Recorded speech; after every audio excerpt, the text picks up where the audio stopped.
Empathetic design is essentially design thinking. It's watching how people use things instead of taking in surveys. I think surveys are probably do more harm than good most of the time. I think a lot of people who produce surveys don't produce them well. A lot of people don't know how to analyze the insights from surveys. A lot of people don't also respect the fact that in the very act of giving somebody a survey and asking them to fill them out, you're not actually getting the truth of what they think.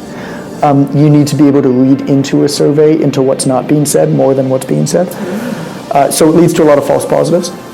And so empathetic design talks about a process of how to observe, and how to observe how people actually use something, and then taking back your product and making it. The best example of something like that, I mean, there are all these examples of like consumer things, but I love one. It was a campus, I think it was a Japanese college campus, where they didn't build any pathways to walk.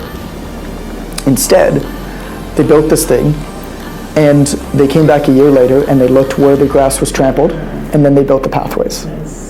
Right? And so there was a fair amount of that type of work, and then it's just design thinking. It's like, what do you want to get out of this?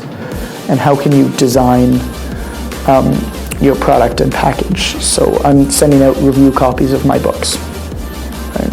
Most of the time when you get a review copy of a book from somebody, they send you a book and there's a crummy form letter that's been sent to everybody, that's depersonalized, that's sent from the publishing company, and anybody from editors to bloggers or anybody just hates it, and it's stupid, and it's almost insulting in a way. It's like, so you're telling me that I don't really know you that well. I mean, a friend is different, but you're telling me I don't really know you that well, and you want me to spend 3 to 5 hours of my life in the next 2 weeks to read your book and write your review of it. Right? So instead, I'll write everybody a personal letter. If I don't know them, then I'll look at their work and talk about how their work has influenced me. I'll sign all the letters personally. I'll put the letters inside an envelope. I'll write on the cover of the envelope in handwritten their name. I'll then I'll pick 1 or 2 places in the book that I think they'd be particularly interested in. I'll write their name on a sticky note with an arrow pointing down to that page. I'll put that in the book. In the letter, I'll call attention to that section. And then I'll take that entire package and and I have a form letter as well.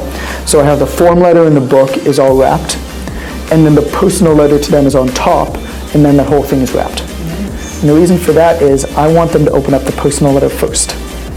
And so it's just designing the package so that you get out of it kind of what you want to get out of it.